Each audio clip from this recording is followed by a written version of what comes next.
Welcome to Gold Shields. Join NYPD veterans Tom Smith and Dan Murphy. With over 50 years of combined experience chasing drug lords, dismantling cartels, and hunting terrorists. Now they pull back the curtain, sharing raw, unfiltered stories from the front lines and the heroes who stood beside them. No topics off limits. This is real. This is true crime. This is Gold Shields.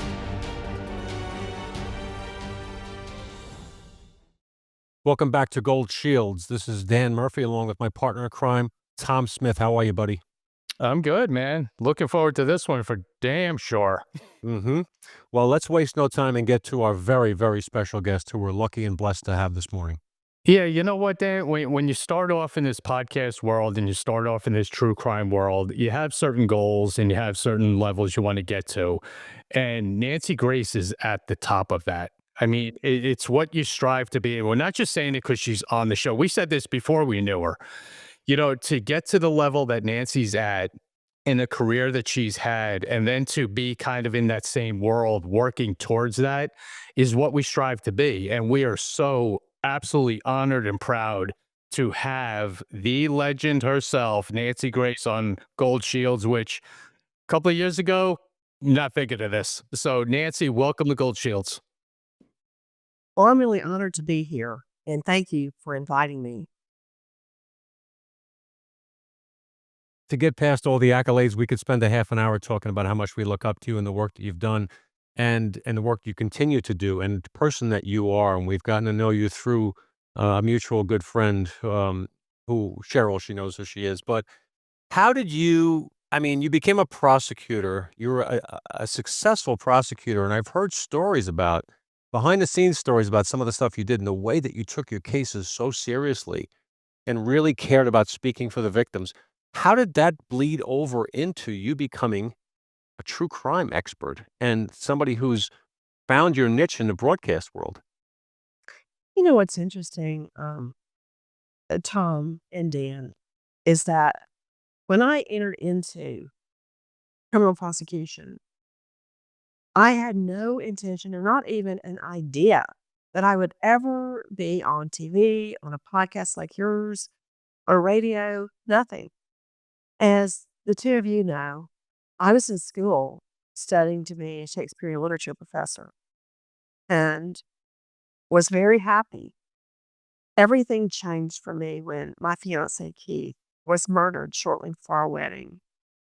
I can still remember walking out of a statistics exam and heading across campus to go to my job in the library at one of my alma maters, Mercy University. And I stopped en route. I didn't have a cell phone. And I called from a payphone student union to the library and said, look, I just got out of an exam. I'm on foot. Our car's on the other side of campus, but I'll be there in 5 minutes. I just wanted you to know where I am. And they told me to call Keith's sister. And I guess I knew right then that Keith was dead. It's only been in actually the last 10 years that I say dead. I usually say gone as it relates to Keith. And I've noticed that with a lot of other crime victims. But that said, I remember trying to dial his sister Judy's number. And I know you've seen a moth around light. It flutters. I remember seeing my hand like that. I couldn't touch the numbers correctly. But I did get through to her. And everything after that was a horrible blur. And I know, Tom, you and Dan are going to think this is crazy, but even as the years have passed, I still remember new things that I hadn't remembered before about when Keith was murdered, the murder trial, the time right before that and right after it. And I always discounted repressed memories, but now I realize they're real. That said, I dropped out of school. I didn't know what I was going to do. I couldn't eat. I couldn't think. I lost down to 89 pounds. And I finally had the epiphany that I would go back to school to get into law school. And that's how I became a felony prosecutor. And I had one law school recommendation. My Sunday school teacher from my little church outside of Macon, Georgia, Liberty United Methodist Church. I didn't have a colorless person. I didn't have some slick boss at a silk stocking law firm. I had her, Miss Johnson. I don't know how I got in. I did get in. And then after I graduated and passed the bar, it took me from that point, let's see, I was 3 years of Fed before I could finally get into the Fulton County District Attorney's Office in inner city Atlanta. And that is how I became a prosecutor. I knew nothing, but I can tell you this. I was one of those people that never raised my hand in class. I always sat somewhere inconspicuous.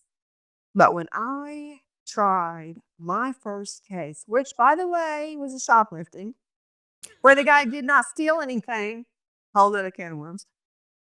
When I tried my first case, I felt like a bird out of the cage. And I remember the moment it happened. I was walking from the parking deck. I could not afford the one by the courthouse.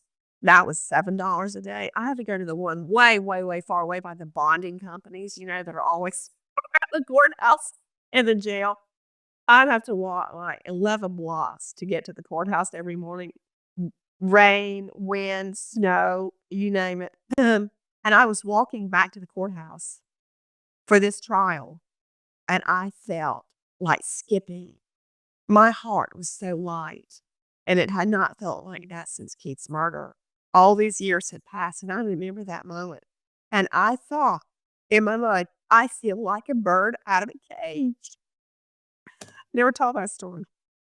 Anyway, I get in TV. Sorry, I'm trying to make a long story short. My elected district attorney was like a grandfather to me, longest serving DA in the country at the time. I think it was 37 years. Retired. I'm like, what? And I didn't have a job. No way I was going to be a defense attorney. And I thought about trying to get a job at the Battered Women's Center, where I worked at night as a volunteer. But out of the blue, I got an offer from Court TV to start a show with Johnny Cochran, God rest his soul, called Comfort and Grace. And I turned him down. Honey, I called him back like that. Went, hey, that job? I'll take it. And I moved to New York with 2 big chaperone boxes of clothes, my trial dresses and suits, and a curly-o, and $300 in my savings account. That was it. And hey, what could go wrong? There. That's what happened. Wow. I wasn't expecting that. But you know what? That's the great story that you have. You go from a tragedy to overcoming that to do something you're passionate about in law. You do that, and now you look at where you are. And what I wanted to ask you, the one thing I'm cleaning out a guinea pig cage. After my dog, Fat Boy, my cat, Cinnamon, I get up at 5 to make breakfast for my mother, blah, blah, blah. It's not the glamorous TV industry people think. Hold on, guys. I got to call. I don't drink soda, but I'm drinking it for you. Okay, Yeah. Okay, go ahead. No, that's perfectly fine. Yeah. Wow. Oh, the straw. Go ahead. That's the best part about this show. There's no script, and we just keep doing this. We've had deliveries to the houses. We've had dogs. We've had construction. We've had all that. That's the best part about this. Landscapers blowing right yeah. past my I was office. just looking to see if Fat Boy was in here, my dog who comes to work with me every day. So, Nas, listen, the one thing I wanted to really ask you was there one particular case that you remember that set you on this course of this true crime phenomena that is now Yeah. all over the Sorry, place? but no. One case that set me on a call. Okay, having just heard my last question, I find my last answer, I find your question to be off point, because I just told you what put me on this trajectory, if you can call it a trajectory, and that was my fiance's murder. After that, I guess you're trying to get me to say the O.J. Simpson case. No, I actually catapulted me wasn't. to My studio with my dog? No. Mm-mm. O.J. Simpson, Orenthal James Simpson, is no more important than any other case I have covered or investigated or prosecuted. Just because he was a football star the whole time, beating the hell out of his wife and more, he means nothing to me. His case is no more important than any other case. Is that what you were alluding to? Nope, that wasn't the Beautiful case I was work. thinking of. Oh, really? What case could that be? Let me guess. Tottenham made she rotten hell. What case? Are you a law enforcement officer looking to enhance your understanding of trauma-informed practices? Join Kevin Donaldson, host of the Suffering podcast and former New Jersey law enforcement officer, alongside Sherry Alsup, a subject matter expert and survivor of long-term sexual assault, trauma, and suicide attempt, for an impactful 8-hour on-site training session. This victim-centered interactive class will provide you with the tools to approach cases with empathy and understanding, offering real-world insight from a survivor's perspective. CEUs are available, and you'll walk away better equipped to handle the complexities of trauma. Visit www.realkevindonaldson.com and www.sherryalsup.com to learn more. Empower your agency with knowledge that makes a difference. When it comes to the safety of law enforcement, first responders, and military personnel, every moment counts, especially in the dark. Streamlight provides the reliable, high-performance lighting solutions that these heroes trust in the most dangerous situations, whether it's a car stop, navigating dark alleyways, or exploring abandoned buildings. With Streamlight by their side, our heroes can tackle challenges with confidence, knowing they have the power of advanced lighting technology to guide them. From the first responders on the front lines to the law enforcement officers ensuring our safety, Streamlight is there to make every mission a little easier and much safer. Join us in supporting those who protect us.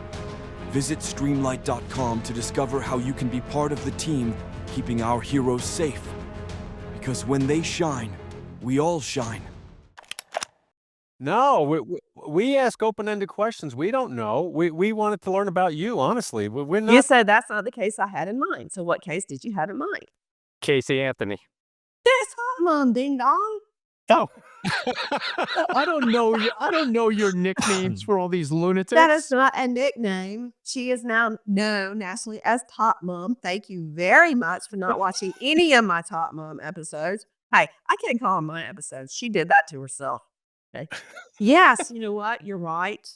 The Casey Anthony murder case, I would say, is a similar case, but again, no more or less important than any other case. Because you know what? I don't care if the victim is famous, is driving Mercedes Benz, or if they're living in Section 8 housing project, because they have a right to live. Children have a right to live unmolested. Humans have a right to live without being subjected to pain and torture and murder. So that goes for all humans and all children. You know, we had that insight Bam! about We done. right. Mic drop. You're wanting me to drink. Okay. We had that insight about you from our common friend who told us that as a prosecutor, it was not uncommon for you to bring your case files home, and at one point, even to go as far as to pray for the victims Oh and my over the cases. stars! I went so far as to pray. I've been You know praying what the I whole last mean? 15 minutes, man. No, I mean it. I mean it in Yes, the that's best true. way. I I took mean, especially during a trial, but usually every night. No, that's not true. Not on plea arraignment calendar, but when I say every night, it wasn't just during trials because, to get to the trial, as you well know, you have to work in advance. You have to work up I hand wrote every opening and closing statement. Of course, I didn't read it. I love when lawyers read their notes in court. I just love it. But I would rehearse it to the point that I didn't have to look down at it. But I like to have it in my hand, just in case as a backup. Because you never know what's going to happen in court. I've had defendants lunge across the table to try to attack me. I've had people throw up, go to sleep, scream out. You want to be able to find your place wherever you were. But yes, I would take home files always during trial, but prior to trial, getting ready for trial week. And yes, I pray. I would pray before, during, and after every trial for a true verdict. I was not praying for myself. I was praying for a true verdict. So every time I turn around in that courtroom, sitting right behind me, typically would be the victim's family. And I'll never forget this case. This is my first murder trial. Mary was the victim. And I couldn't understand, Dan and Tom, why this murder victim, it was a Jane Doe for a little minute, had like lipstick and a little bit of change. No dollars, dollar bills, no ID. And she had something like it was a wrench or a hammer or some oddity that didn't make sense to me. You wouldn't normally find that in a lady's pocketbook. This is why, before she was beaten, bludgeoned, and strangled dead, Mary, was a grown woman in her 20s. She had the mind of about a 5 or 6-year-old little girl. And so to her, it was perfectly normal to have 25 cents and a lipstick and a wrench in her pocketbook. She was brutally murdered. That was also the first time I had seen her into the morgue plenty of times, but I opened the file when I got it. And normally these photos are kept in the back of the file in a special envelope attached to the file. But someone had put her autopsy Polaroid at the front. And I opened it up and there it was. I couldn't even identify her because her face was so bludgeoned. But I remember going to the morgue. Oh, how they hated seeing my beat up Toyota or Honda pulling up into the morgue parking lot. I'm sure they all hid. I remember going over there. I don't remember if that was the Toyota phase or the Honda phase. The Toyota was all beat up and Honda would smoke from under the hood. Anyway, got in there and I'm like, what are those dots all around her nose and mouth? And the medical examiner said, oh, she was bludgeoned, true, but she was asphyxiated.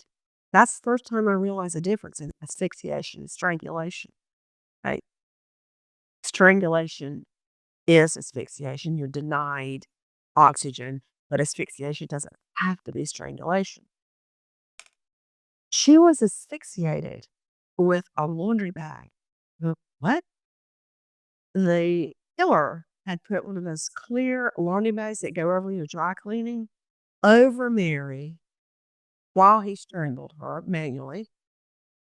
And she tried, this girl, with the mind of a 5-year-old child, couldn't understand what was happening to her. And she tried to breathe the lid, and she sucked in the bag, and then the medical examiner had to take it off with tweezers, and it left little pieces of white plastic all around her mouth and nose. That was my first homicide case. And there was no slick DNA. We didn't have DNA. No eyewitness. But I got conviction. Okay. That was my first version. That's a case and that's a story. It's not a story. I can't see you. I know it's Tom and Dan. Whoever said that, it sounded like Tom. It's not a story. It's real. Mary was real. And that was the only child her mother had. The mother, gave birth to Mary when the mom was 14. She could never have children again. It's all she had in the world. That's it. It was Mary. And then that guy murdered Mary. Ever wonder what stories your family history holds? Or want to relive the headlines that shaped our world? With newspapers.com, you can explore over 800 million pages of historical newspapers, from small-town stories to global events that changed history. Uncover family milestones, dive into genealogy, or simply take a walk down memory lane. From the quirky to the profound, newspapers.com connects you to the past like never before. Start your journey today. Discover your story at newspapers.com, where history lives on.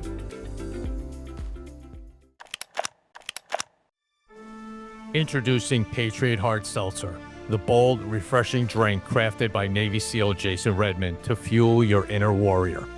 Born from the heart of strength, resilience, and patriotism, Patriot Hard Seltzer combines clean, crisp flavor with a spirit of freedom.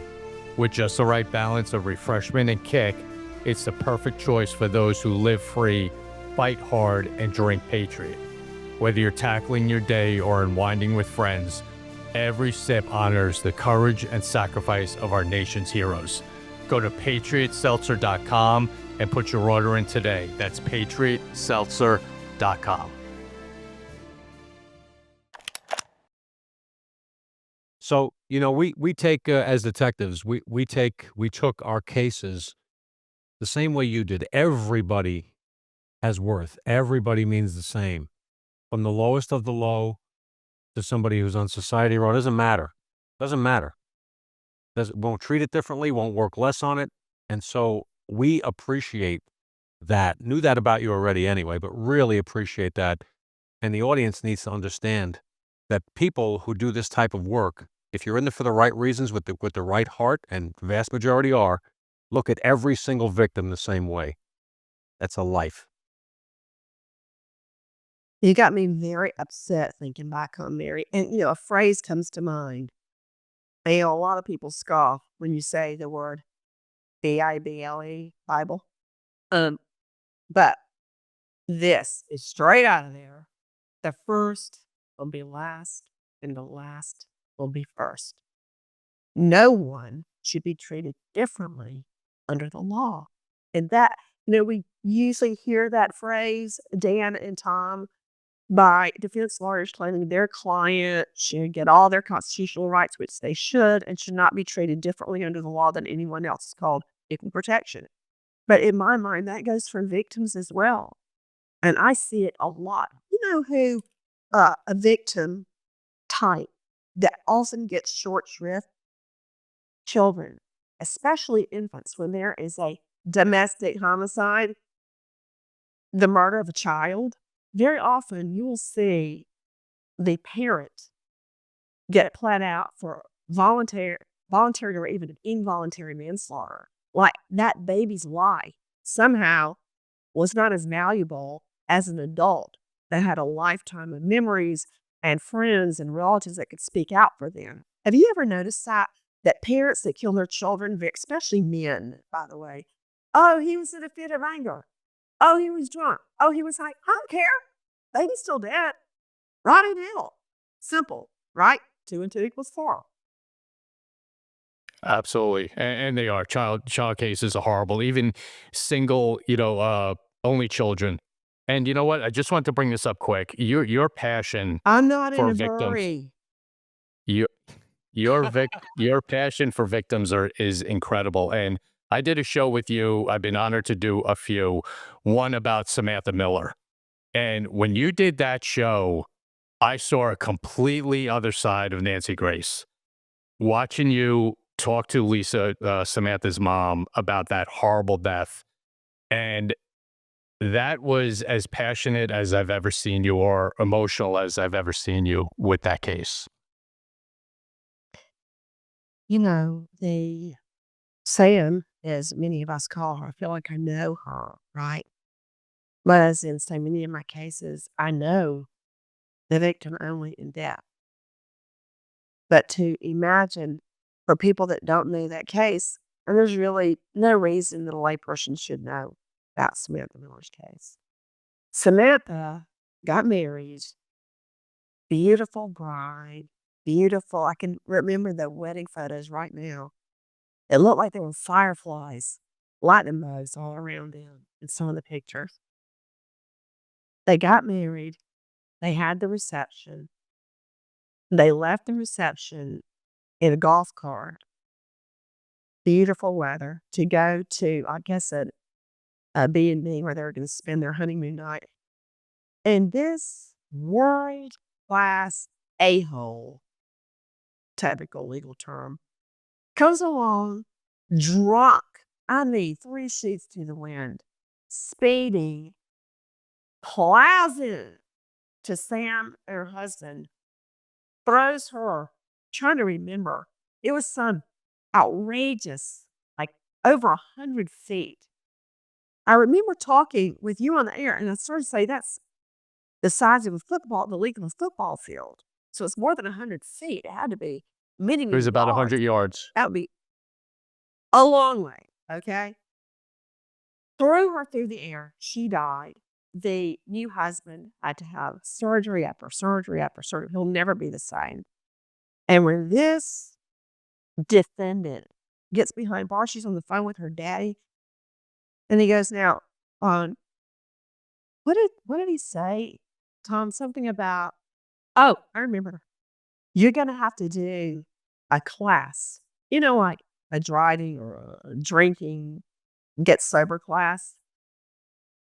And you couldn't hear it, but I could see her. She goes, And she rolled her she eyes. rolled her eyes at having to take a class to help reduce sentencing. I want to just snap her little head off her neck.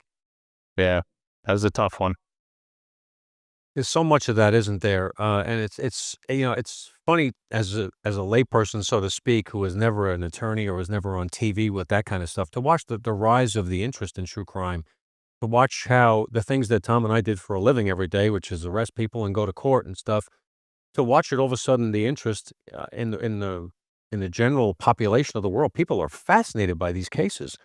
And part of it has to do with the personalities of the people involved, right? We want to look into the criminal mind. But in fact, the criminal mind, there are hardcore criminals and sociopaths. There are many people who just make mistakes, have a bad day, I'm have a sorry, I bad can't moment. see who's talking.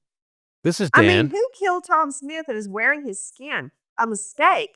My rear end. What mistake are you talking about? What I'm not mistake lands I'm not you talking in about felony court? murders. I'm just curious. Uh, I guess I'm talking about people who, at a specific moment in their life, mental health issues, could A be mental health issue drug is not a issues. mistake. That's an illness. Next. Okay. Well, I guess I wasn't really talking Listening, about not homicides. hearing.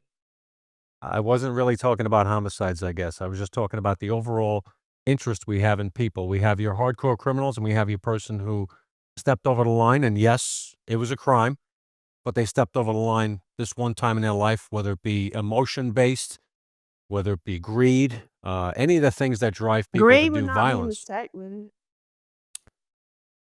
I guess depends upon how you look at it. Yeah. First, I gotta know, All am I right. talking to Dan or Tom? Who is this? Dan. You're talking to Dan. Oh, Talking to Dan right now. All right. You're okay. gonna Now, back to crimes being mistakes. Now, could you explain No, that to me, please? all right. Well, I guess we're looking at it from two different points of view. I'm not trying to say that it's not a horrible thing. People do horrible things that are one-offs in their life as opposed to career criminals. And I guess part of the interest, if you look at crime, people don't generally care that much about the career criminal that kills another career criminal during a drug deal. They care about the innocent person, the normal person who could be them, and they care about the person who seems to be normal on the outside and have it all together, but underneath that has this deviousness and this evil in them. Those are the cases that seem to be Agree. the higher rated. I agree. And when I was mocking you, or trying to, you're too smart for me to mock You did. you. No, you can mock me. When you were saying somebody can make a mistake, somebody can make a mistake. Like, let's just say an example. Oh, I don't know. That's breaking the law. I started using vehicular homicide when somebody's not paying attention or they're texting and it ends up in a death, but they're choosing to text while they drive. I'm just having a hard time. Back to your concept of a mistake on its own lands you in felony court, because I can't really think of any felonies that are just a mistake. But I'm going to try to pretend you didn't say that and move forward. Perfect. Fair enough. Fair So, enough. listen, I hope you're not saying drunk driving is a mistake because you decide to drink, order that second drink, that third drink, that big fat hairy margarita, and then you decide to get your car keys, walk to your car, crank up the car, shut the door, put it in reverse, put it in drive, and go out on the street. All of those are conscious decisions. Mm-hmm. True that. True that. Absolutely. I misspoke, and you're absolutely correct. So, in other words, quit beating a dead horse. I get it. Next. No. You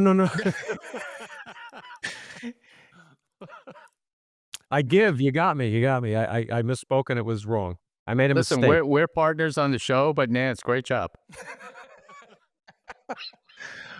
Listen, we know you are extremely busy, and the time you took to grace you us with your actually started presence. the door. You invite me to your house, and you go, "Okay, I gotta go. This is happening." I have marching orders. I'm a soldier. I get told how this was going, when, where, how, all that. Hey, I'm Nancy, Okay, just now look, this is what really happened. You busted me. I was trying to decide between chicken and dumplings and cheesy soup topped with crunchy Fritos for lunch. So you busted me. whatever you do, don't make a mistake. Yeah, really. Don't make a mistake. I hardly think a lunch order mistake can be equal to a homicide. True that. Are you actually saying true that? He did. He's stuck in like that decade, Nance. I try, The but 90s I'm stuck in called, they that want decade. their phraseology back. oh boy. Wow. Okay. Ordinarily, I'd have to get together with family to get spoken to this way. So I really appreciate it. I miss my Thank you family. for letting me attack you. Normally, You can it's, attack me a anytime you defense want. If attorney I say making some something zany stupid, argument. But I think we can agree on this. We all three believe in a true verdict. I'm not saying always a guilty verdict. We're saying a true verdict, a verdict that speaks the truth, whatever that truth is. Amen. True And that's what that. it's all about. Never. And that's what it's all about. What do you got going now? What's next? You got crime stories with Nancy Grace. You got to have something else, Nan. What's your right. dream? What else you doing? Sirius XM, Dr. Phil Merritt TV, iHeart Podcast. That's crimeonline.com. That's not enough. You want me to do something else? Well, as a matter of fact, I am doing something else. See? I just completed the rough draft on the manuscript called What Happened to Ellen. And I'm referring to Ellen Greenberg, who was stabbed 20 times, including in the back of the head, the back of the neck, in a wound. It was so deep, it actually lacerated her dura, which I now know means the protective covering over the spine. And it was deemed a suicide. 20 stab wounds to the back, many of them to the back. The final stab plunged into her chest. So after all those 19 stab wounds, she's still slashing the dura of her spine. She still could stab herself in the chest. That was ruled a suicide in Pennsylvania. That's not a suicide. I'm no doctor, but I know that much. So I'm working on that to help her parents who are practically broke now because they've been fighting this irrational ruling by the medical examiner's office there in Pennsylvania. They're practically broke, and I am trying to get the case reopened to get a correct medical examiner ruling. They can at least say undetermined. They don't even have to say homicide, which it is homicide. But if they could just say undetermined, the case could then be reopened by the prosecutor's office and investigated. That's what I'm working on right now. Awesome. And by the way, I cook dinner 5 nights a week for the twins and my mother, 93. So I got my hands full. You got your hands full, and you still Thank heaven for crock pots. with everything here's what's impressive, Nat, with everything you just mentioned, and you still are at the level you are. And that's because of your hard work and determination and advocacy for families and victims to get their stories out. And that's why you're special. And you could shake your head and you'll get mad and all that, but you're a special person How because did I you're think doing what you're special? doing. Because when you introduced me, you said I was very, very special. And now I'm just special. What's next? I had a higher praise because of the way you went after Dan, but I'll save that for another show. Okay. Tom just made a mistake, Nancy. Guys, He made a mistake. a mistake. I thought we agreed that didn't happen. Guys, thank you for inviting me. Please invite me back. We'd love You have an to open have you back. invitation. And you can parse my words and beat me up anytime, Nancy. I appreciate it. Thank you for inviting me, guys. Goodbye, friends. Awesome. Bye-bye. Take care, dear. So we want to thank our very special guest, Nancy Grace. Nancy doesn't do a lot of these, and it's really special that she made the time for us here at Gold Shields to share a little bit of her story of how she got started, where it started from, and why. Little insight into the mind of a legend, and she is. And it was an absolute pleasure to have her on our show. We couldn't thank her enough for that. This is a time in our show that we give thanks and pray for our law enforcement officers and our military vets out there. Please keep them in your prayers. Their families, they do a thankless job and don't ask for anything in return. And the least we can do is say thank you when we see them, or give them a wave on the street, or pat them on the back in the store. That means more to them than anything. So please remember them. And also, one thing that Nancy said during her show that we kind of focus on: remember all victims out there.